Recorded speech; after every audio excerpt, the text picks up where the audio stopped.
El pulso de la ciudad de cristal y acero era el único latido que reconocía como propio.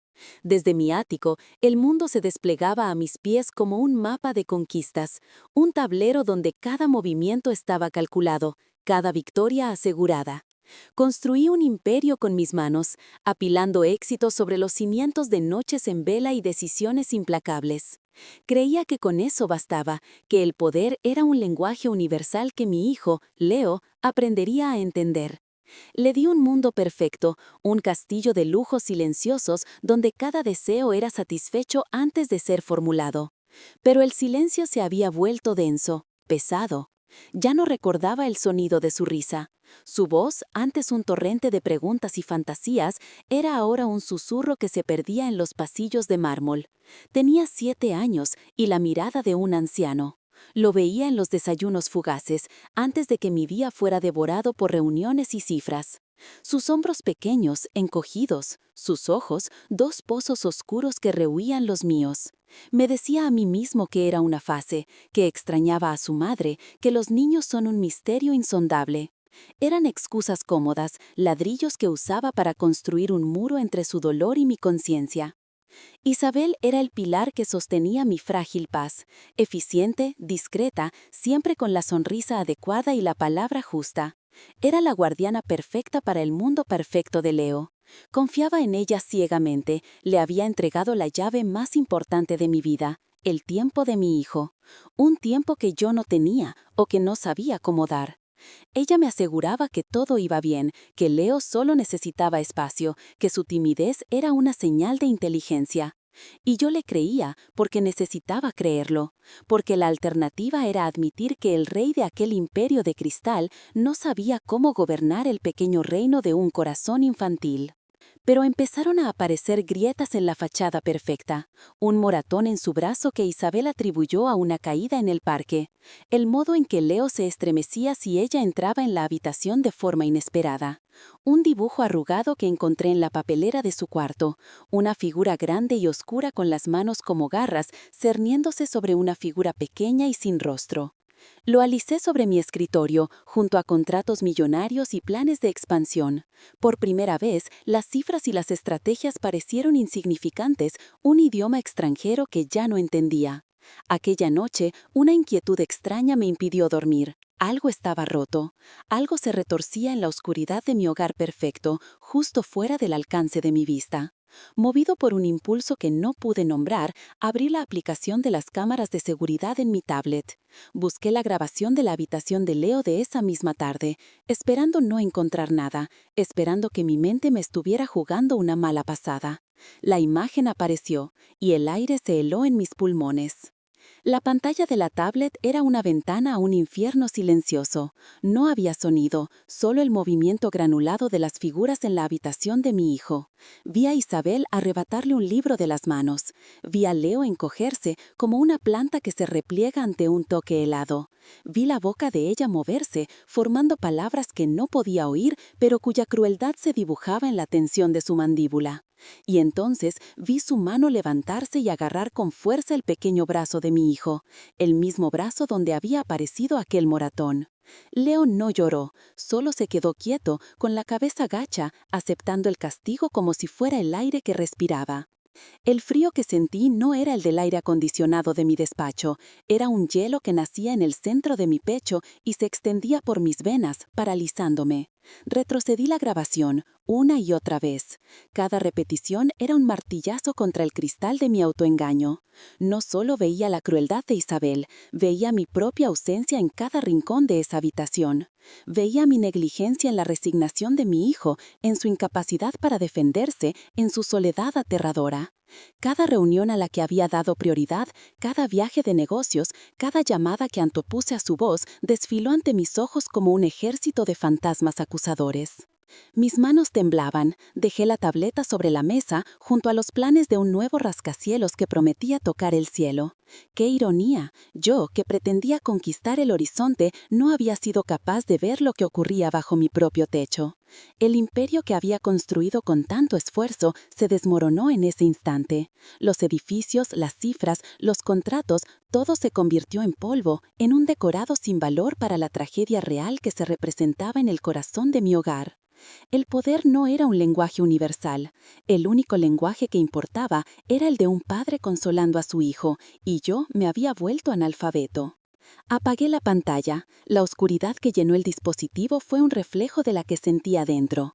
Ya no había excusas, no era una fase, no era timidez, era dolor. Un dolor que yo había permitido, que había crecido en las sombras de mi éxito. Por primera vez en décadas no tenía un plan, ni una estrategia, ni una respuesta calculada. Solo tenía una certeza, una que ardía con la fuerza de una revelación. Había estado escalando la montaña equivocada. Me levanté y el peso de mi traje de diseño me parecía una armadura inútil. Mis pasos resonaron en el silencio de mi despacho mientras caminaba hacia la puerta, dejando atrás el trono de mi reino vacío. No sabía cómo arreglarlo, pero sabía por dónde empezar. Tenía que cruzar el pasillo de mármol, no como un rey, sino como un padre que regresa de una guerra muy larga y lejana. La puerta de la habitación de Leo se abrió con un susurro, que pareció un trueno en la quietud de la casa. Isabel levantó la vista de un libro, su rostro una máscara de sorpresa que se resquebrajó al ver mi expresión. No necesité decir nada. El veredicto estaba en mis ojos, un fuego frío que extinguía años de confianza. Se puso en pie, dispuesta a tejer una de sus excusas de seda, pero mi mano, levantada en un gesto de silencio absoluto, detuvo las palabras en su garganta. Mi mirada no estaba en ella, sino en la pequeña figura acurrucada en la cama. Leo. Su nombre era lo único real en un mundo que se había vuelto de cartón. Con una calma que no sentía, le indiqué la puerta. Sus cosas serían enviadas. No hubo gritos ni acusaciones. La violencia de la revelación había consumido toda mi rabia, dejando solo una determinación helada. La vi salir del cuarto y después de la casa, como un fantasma expulsado de un mal sueño. Entonces, el silencio regresó, pero esta vez era diferente. Estaba lleno de posibilidades. Me arrodillé junto a la cama de Leo, a la altura de sus ojos, que seguían fijos en un punto de la pared. No dije nada, solo esperé. Pasaron minutos o quizás una eternidad, hasta que sus dedos diminutos se movieron y rozaron mi mano. Fue el primer ladrillo de un puente que tendría que construir sobre un abismo. Los días que siguieron fueron una lección de humildad. Mi imperio al otro lado de la ciudad se desmoronaba por mi ausencia, y no me importaba. Mi nuevo universo era una cocina que no sabía usar y el horario de un colegio que nunca había pisado. El primer desayuno fue un desastre de tortitas quemadas y leche derramada. Leo me observaba desde la mesa, en silencio, sin juzgar. En sus ojos no vi decepción, sino una extraña curiosidad. Era la primera vez que me veía fallar, la primera vez que me veía humano. Así que recogí los restos carbonizados y con una sonrisa torpe sugerí que pidiéramos pizza para desayunar. Una pequeña sonrisa, casi imperceptible, asomó a sus labios por primera vez en meses. Aquella victoria valía más que cualquier acuerdo millonario. Empecé a desmantelar mi antigua vida, pieza por pieza. Cancelé reuniones, delegué responsabilidades y apagué el teléfono que me había mantenido encadenado a un éxito vacío. Llené mis días con su tiempo. Fuimos al parque, no al que iba con Isabel, sino uno nuevo, nuestro. No hablábamos mucho. Yo aprendí a escuchar el silencio, a entender el lenguaje de sus hombros caídos o la forma en que pateaba una piedra en el camino. Un día, mientras construíamos un castillo de arena en un arenero, él empezó a cavar un foso alrededor. Yo construía torres, él construía defensas. Comprendí que no solo estábamos jugando, estaba enseñándome cómo se había sentido, atrapado, asediado, necesitado de un muro para protegerse. Así que dejé de construir torres y empecé a ayudarle a cavar el foso más profundo y ancho que jamás se había visto. Trabajamos juntos, como un equipo. Mi transformación no fue solo personal. Convoqué a mi junta directiva, no en una fría sala de reuniones, sino en el jardín de mi casa, mientras Leo perseguía mariposas a pocos metros de nosotros. Les hablé de un nuevo proyecto, una fundación dedicada a proteger a niños en situaciones vulnerables, financiada con una parte considerable de mis propios beneficios. Les hablé de cambiar la cultura de la empresa, de valorar el tiempo en familia por encima de las horas extra. Algunos me miraron con preocupación, otros con escepticismo. Vieron a un rey que abdicaba de su trono. No entendían que por primera vez me sentía como un verdadero líder, uno que no construía rascacielos sino futuros. Una noche, mientras la arropaba en la cama,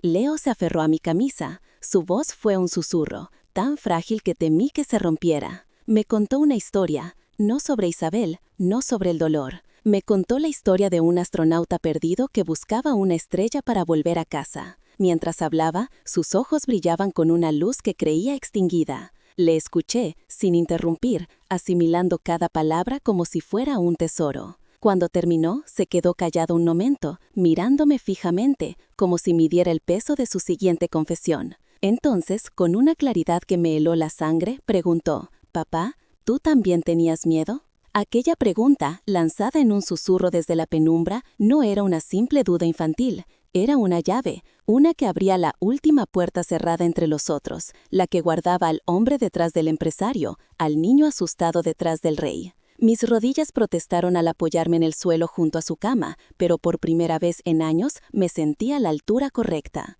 Lo miré a los ojos y en lugar de darle una respuesta fácil, le conté la verdad. Le hablé de un niño que creció en un barrio gris, con miedo a no ser suficiente, a no tener suficiente. Le confesé que los rascacielos que construía no eran monumentos al éxito, sino muros para esconder a ese niño asustado. Le dije que mi mayor miedo, el que me despertaba en mitad de la noche, no era perder mi fortuna, sino darme cuenta demasiado tarde de que no sabía cómo ser su padre. No apartó la mirada, escuchó y en el silencio que siguió a mi confesión, su pequeña mano buscó la mía y la apretó. Aquella noche no solo arropé a mi hijo, él me salvó a mí. El eco de esa conversación transformó los días en un nuevo tipo de conquista. No conquistábamos mercados, sino recetas de galletas que siempre se nos quemaban un poco. No cerrábamos tratos, sino que aprendíamos a cerrar las heridas con la torpe sinceridad de quien está aprendiendo un nuevo idioma. El idioma de la paciencia, del perdón. Llenamos los pasillos de mármol con el sonido de carreras, de risas que rebotaban en las paredes y borraban los viejos fantasmas. Un día, mientras montábamos una maqueta de un cohete espacial en el salón, rodeados de piezas y planos caóticos, Leo levantó la vista y me dijo: «El astronauta ha encontrado su estrella, ya puede volver a casa». Y en ese momento supe que lo habíamos logrado. La luz había regresado a sus ojos. Mi antiguo imperio no se derrumbó, se transformó. El proyecto de la fundación se convirtió en el alma de la compañía. Reutilizamos los planos del último rascacielos para diseñar un centro de acogida, un edificio que no buscaría tocar el cielo, sino ser un refugio en la tierra. Mis ejecutivos, al principio desconcertados, empezaron a compartir historias de sus propias familias, a proponer iniciativas para conciliar, a entender que la productividad no nace de la presión, sino de la plenitud. El poder cambió de forma. Ya no era la capacidad de mover capital, sino la de generar esperanza. Dejamos de medir el éxito en cifras trimestrales y empezamos a medirlo en el número de futuros que ayudábamos a reconstruir. Ahora, a veces, por la noche, me asomo a su cuarto y lo observo dormir, con el pecho subiendo y bajando al ritmo de una paz que yo mismo le había robado y que juntos hemos recuperado.